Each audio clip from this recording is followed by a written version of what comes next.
OKX के ऊपर एक जंप स्टार्ट का प्रोजेक्ट आ रहा है। उस प्रोजेक्ट को आपने किस तरह से हासिल करना है, किस तरह से आप उसमें से बहुत अच्छी प्रॉफिट हासिल कर सकते हैं, कॉइन लॉन्च होने से पहले आप उसको कैसे ख़रीद सकते हैं प्री सेल में, तो वो सारी चीज़ें मैं आपको नेक्स्ट वीडियो में डिटेल के साथ समझाता हूँ। अस्सलाम वालेकुम, आप देख रहे हैं टेक्निकल पीर साहब, मेरा नाम है बाबर अली हाशमी। 50 व्यूज़ आए हैं अभी एक वीडियो के ऊपर और उसमें मुझे 2 या 3 कमेंट्स ऐसी मिली हैं जिसमें ये पूछा गया है कि क्रिप्टो करेंसी का काम हलाल है या हराम है। इसका मतलब है तकरीबन 4 या 5% लोग अभी भी ऐसे हैं जिनके जहन में ये कन्फ्यूजन बाकी है कि क्रिप्टो करेंसी हम कर सकते हैं एज़ अ मुस्लिम, ये हमारे लिए हलाल है या नहीं। तो मैं अपना पॉइंट ऑफ व्यू आपके सामने रखूँगा इस्लाम की रोशनी में और मैं आपको समझाना चाहूँगा। अगर आपको मेरे पॉइंट ऑफ व्यू से कोई इख्तलाफ है तो बिल्कुल आप रख सकते हैं। आपका अलग पॉइंट ऑफ व्यू हो सकता है और आपके पास अलग दलील हो सकती है। मेरे पास जो दलील है वो मैं आपके साथ शेयर कर देता हूँ। आपको वो अच्छी लगे तो आप उसको एक्सेप्ट कर लीजिएगा। अगर आप उसके साथ इख्तलाफ रखते हैं तो कमेंट सेक्शन में आप बता सकते हैं। और प्लीज़ कोशिश कीजिएगा कि इन सब चीज़ों को गाली गलौज से दूर रखें, क्योंकि ये इख्तलाफी राय हमेशा किसी न किसी के साथ हो जाती है। क्रिप्टो करेंसी का काम अभी देखा जाए तो ग्लोबल अडॉप्शन इसकी जो है वो तकरीबन पिछले 2 साल से बहुत तेज़ी से बढ़ रही है। और क्रिप्टो करेंसी के ऊपर जो सबसे ज़्यादा उंगली उठाई जाती थी हमारे उलमाए दीन की तरफ से, वो बिल्कुल ठीक थी कि जब तक किसी चीज़ के पीछे कोई सेंट्रल बॉडी नहीं होती, कोई उसका ज़िम्मेदार नहीं होता, उस चीज़ को हलाल नहीं कह सकते, उस चीज़ के अंदर हम बिज़नेस नहीं कर सकते। जैसे स्टॉक एक्सचेंज है तो स्टॉक एक्सचेंज के पीछे एक पूरी की पूरी कंपनी खड़ी होती है। मिसाल के तौर पे अगर हम कोक के अंदर शेयर ख़रीदना चाहते हैं या कोई एक चीज़, मिसाल के तौर पे मेरे पास अभी ये एक आइटम पड़ी है सी सेल, मिसाल दे रहा हूँ आपको। अगर इस कंपनी के अंदर मैं इन्वेस्टमेंट करना चाहता हूँ तो इसके पीछे पूरी एक कंपनी है, एक टीम है, एक फ़र्म है पूरी, उसके अंदर लोग काम कर रहे हैं। मैं डायरेक्ट जाके इसको देख सकता हूँ, परख सकता हूँ, वो सारी चीज़ें मैं महसूस कर सकता हूँ। और पीछे गवर्नमेंट की रजिस्ट्रेशन भी इनके पास है और ये रजिस्टर्ड कंपनी है, तो इसके अंदर मैं इन्वेस्टमेंट करूँगा, तो ये तो चीज़ हो गई हलाल। अच्छा, अगर मिसाल के तौर पे कोई बंदा, अननोन बंदा, वो जिसको मैं जानता भी नहीं हूँ, वो किस मुल्क से है, कहाँ पैदा हुआ, कहाँ मरा, मुझे नहीं पता कुछ भी, और वो सिर्फ़ और सिर्फ एक सॉफ्टवेयर बना के कहता है कि आप इसके अंदर पैसे डाल दें, इसका रेट कभी बढ़ेगा कभी कम होगा, सिर्फ उसके कहने पे मैं उसके अंदर इन्वेस्टमेंट करूँगा, तो वो मेरे लिए हराम है। ठीक है, तो ये बिल्कुल समझ में आने वाली बात है कि क्रिप्टो करेंसी बिल्कुल इसी तरह से काम करती है कि जो बंदा क्रिप्टो बना रहा है हमें उसका बिल्कुल नहीं पता। अब अथीरियम के बारे में बात करें तो अथीरियम जो है ये विटॉलिक बटरन ने बनाया है, तो विटॉलिक बटरन का हमें नहीं पता वो कौन है, कहाँ से है, क्या चीज़ है, भाई हर कोई उसको नहीं जानता पर्सनली।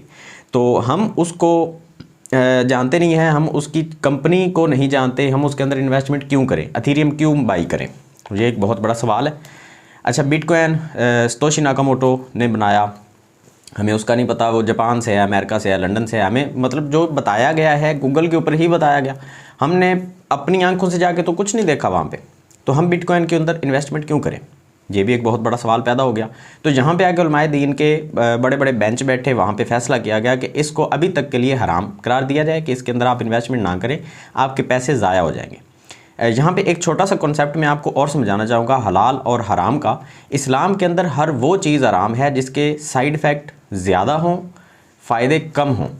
50% अगर उसके साइड इफ़ेक्ट हैं और 50% उसके अच्छे इफ़ेक्ट हैं तो वो मकरूह होती है, वो चीज़ हराम नहीं होती। ठीक है, अगर उसके साइड इफ़ेक्ट 60% हैं और उसके गुड इफ़ेक्ट जो हैं वो 40% हैं, तो क्योंकि उसके नुकसान ज़्यादा हैं उसको हराम करार दे दिया जाएगा। अगर किसी चीज़ के सिर्फ़ और सिर्फ फ़ायदे हैं तो वो हलाल है, अगर किसी चीज़ के सिर्फ़ और सिर्फ नुकसान है तो वो हराम है। क्रिप्टो करेंसी के अंदर अब ये देखा जाएगा कि इसके फ़ायदे ज़्यादा हैं या इसके नुकसान ज़्यादा हैं। अब जो करेंसीज़ बहुत पेटेंट करेंसीज़ हैं, बहुत अरसे से काम करती आ रही हैं, कोई करेंसी 20 साल से काम कर रही है जैसे बिटकॉइन है, उसके अलावा अगर आप देखें अथीरियम जो है वो तकरीबन 5, 6, 7 साल से काम कर रहा है। उसके अलावा अगर देखें आप टेरा लूना तो वो बहुत सालों से काम कर रही है, सोलाना है, एवलांच है, ये प्रोजेक्ट बहुत सालों से चल रहे हैं। इनके अंदर बड़े बड़े लोगों की इन्वेस्टमेंट है, जैसे एलॉन मस्क की इन्वेस्टमेंट है इसके अंदर, एल सल्वाडोर एक पूरी की पूरी कंट्री की इन्वेस्टमेंट इसके अंदर है। उसके अलावा अमेरिका के बड़े बड़े जो इन्वेस्टर हैं, बिल गेट्स जैसे, उनकी इन्वेस्टमेंट है। माइक्रो स्ट्रेटजी जैसी बड़ी कंपनी ने इसके अंदर इन्वेस्टमेंट की हुई है। और भी काफ़ी सारे जो लोग हैं, बड़े बड़े जो नाम हैं, अमिताभ बच्चन इंडिया का एक बहुत बड़ा नाम है। हमारे लिए वो कोई अथॉरिटी नहीं है, लेकिन अगर वो अपना पैसा इसके अंदर डाल रहे हैं तो इट्स मीन के इसके अंदर कुछ ना कुछ तो है कि वो अपना पैसा इसके अंदर डाल रहे हैं। हमारी रिसर्च थोड़ी सी नाकाम हो सकती है, उनकी रिसर्च के लिए उनके पास पूरी की पूरी टीम्स होती हैं, उन्होंने उस चीज़ को एक्सप्लोर किया होता है जिस चीज़ के अंदर वो इन्वेस्टमेंट करना चाह रहे होते हैं। ठीक है, तो हम ये सोच सकते हैं कि अगर किसी चीज़ के अंदर एलॉन मस्क ने इन्वेस्टमेंट की है, वो चीज़ सेफ़ हो सकती है, हम ये सोच सकते हैं। हमारा उसके ऊपर ईमान नहीं है, हम ये देखेंगे कि इस बंदे की जो रिसर्च है वो मजबूत है। क्योंकि क्रिप्टो करेंसी की अडॉप्शन के बारे में एक बहुत बड़ा सवाल था कि अभी तक इसको किसी ने अडॉप्ट नहीं किया, किसी कंट्री ने कोई कंट्री इसकी बैकबोन नहीं है, इसके पीछे नहीं खड़ी।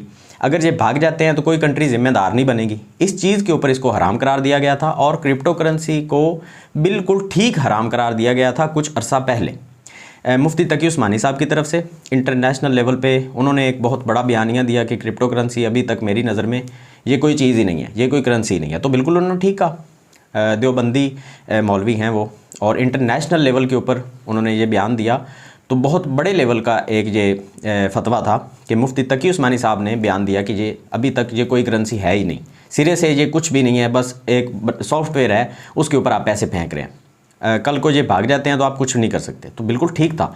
लेकिन अगर अब की बात करें तो पूरी की पूरी एक कंट्री और बड़े बड़े शहर जैसे मैक्सिको, उसके अलावा पुर्तगाल, उसके अलावा चाइना ने इसके अंदर इन्वेस्टमेंट की, जापान ने इसके अंदर इन्वेस्टमेंट की, बड़े शहर, बड़े मुल्क, इंडिया के अंदर एक्सचेंज लॉन्च हो गई, दुबई ने बाइनांस को लाइसेंस जारी कर दिया। उसके अलावा अगर देखें तो अमेरिका के अंदर सारी एक्सचेंजेस के पास लाइसेंस हैं। इंडिया ने इसके ऊपर टैक्स लगा दिया। तो टैक्स तब लगता है जब कंट्री उस चीज़ को एक्सेप्ट कर लेती है। मिसाल के तौर पे जैसे मैंने बताया, अगर ये कंपनी, अगर हमारा पाकिस्तान इसको एक्सेप्ट ही नहीं कर रहा तो कंपनी के ऊपर टैक्स कैसे लगाएगा वो? अगर इसको एक्सेप्ट करेगी पाकिस्तान कंट्री, फिर इसके ऊपर टैक्स लगेगा 20%, 30% कि हमें दें, आप काम चला लें, 20% हमें चाहिए।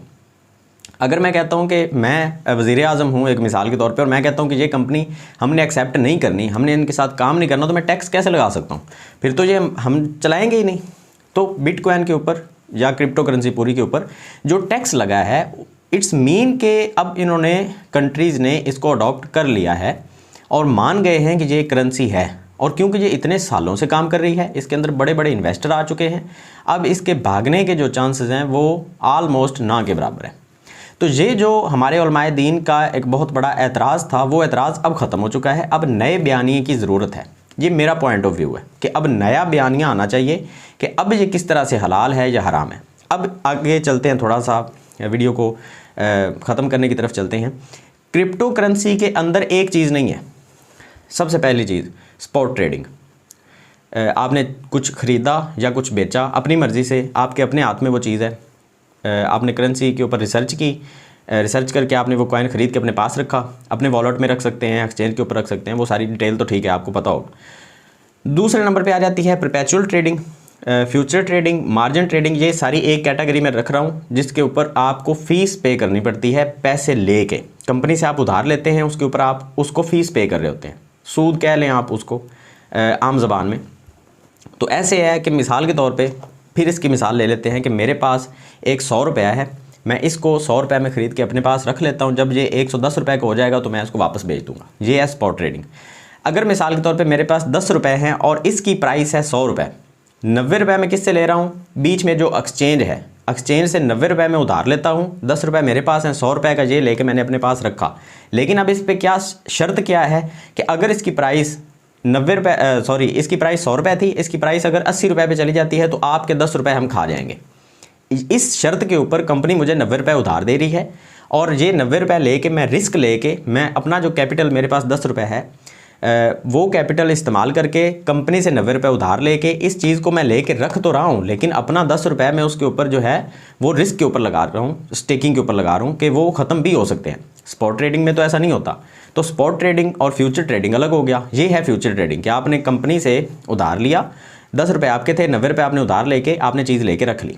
अब इसका रेट अगर नीचे गया तो आप गए, अगर इसका रेट ऊपर गया तो आपको प्रॉफिट आ गई एक 100 रुपये की, क्योंकि आपने 90 रुपये कंपनी से उधार लिया था तो आपको एक 100 रुपये की प्रॉफिट आ गई। ये है future trading, margin trading, lending, borrowing, ये प्लेटफॉर्म अलग भी हैं, एक्सचेंजेस के अंदर भी काम करते हैं। ये फ्यूचर ट्रेडिंग और स्पॉट ट्रेडिंग भी दो चीज़ें हो गई।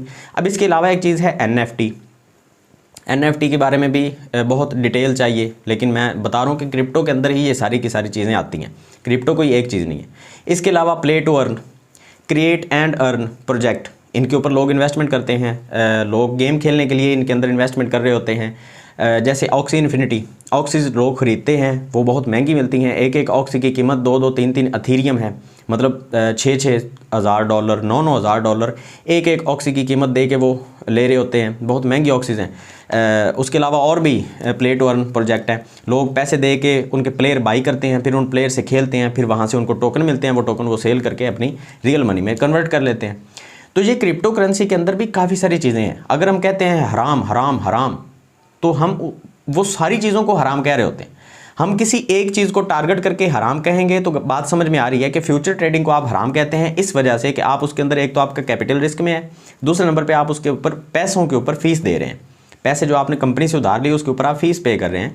जितनी देर आप वो रखेंगे उतनी देर आप वो फीस पे करते रहेंगे। तो ये चीज़ स्पॉट को फ्यूचर से अलग कर देती है। तो स्पॉट एक सेफ ट्रेडिंग है, उसके ऊपर आपका कैपिटल रिस्क पे नहीं है। अगर आपने रिसर्च करके अच्छा कॉइन बाई करके रखा है तो आपका कैपिटल रिस्क पे नहीं है। फ्यूचर ट्रेडिंग में आपने बिटकॉइन के ऊपर, जो सबसे सेफेस्ट कॉइन है दुनिया में, उसके ऊपर भी इन्वेस्टमेंट किया तो आपका कैपिटल फिर भी रिस्क पे है, और सबसे ज़्यादा रिस्क पे है कि अगर बिटकॉइन आपने कहा जी ऊपर जाएगा, वो ऊपर नहीं गया, वो नीचे आ गया, तो आपका कैपिटल तो गया। इसलिए कह रहा हूँ कि जब भी हम किसी चीज़ को हराम करार देना चाहते हैं तो पहले उस चीज़ को अच्छे तरीके से हमें समझना पड़ेगा, अपने उलमाए दीन को भी समझाना पड़ेगा, क्योंकि ये उनकी फील्ड नहीं है तो उनको किसी न किसी से पूछना पड़ेगा। अब जिससे वो पूछ रहे हैं अगर उस बंदे को भी समझाने का तरीका नहीं आएगा तो उलमाए दीन उस बंदे की समझ बूझ के ऊपर ही फतवा देंगे।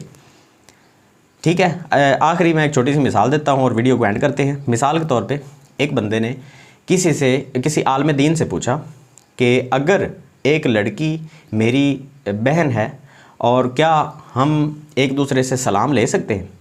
तो बिल्कुल आप ले सकते हैं, हलाल है, आपकी बहन है, आप सलाम ले सकते हैं उससे। अच्छा, अगर वो अपने जहन में ये सोच रहा है कि ये सारी की सारी लड़की मेरी बहन ही है तो सबसे सलाम ले सकता हूँ, तो ये तो उस आलम को नहीं पता कि इस बंदे के माइंड में क्या चल रहा है। अब उसने फतवा लिया है, अपने माइंड में एक चीज़ को छुपा के ज़ाहिर कुछ और करके फतवा ले लिया।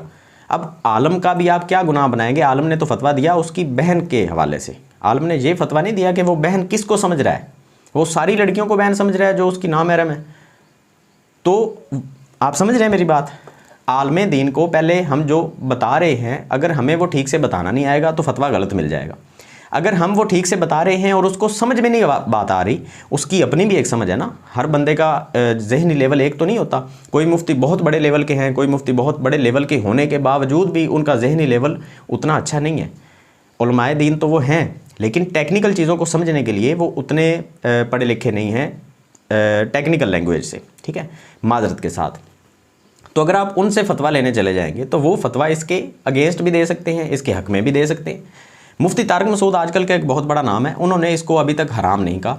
मैं इस बेस के ऊपर स्पॉट ट्रेडिंग को बिल्कुल हलाल समझ के कर रहा हूँ और मैं आपको भी कह रहा हूँ कि आप कर सकते हैं। मुफ्ती तारिक मसूद ने कहा है कि अभी तक हम खामोश हैं।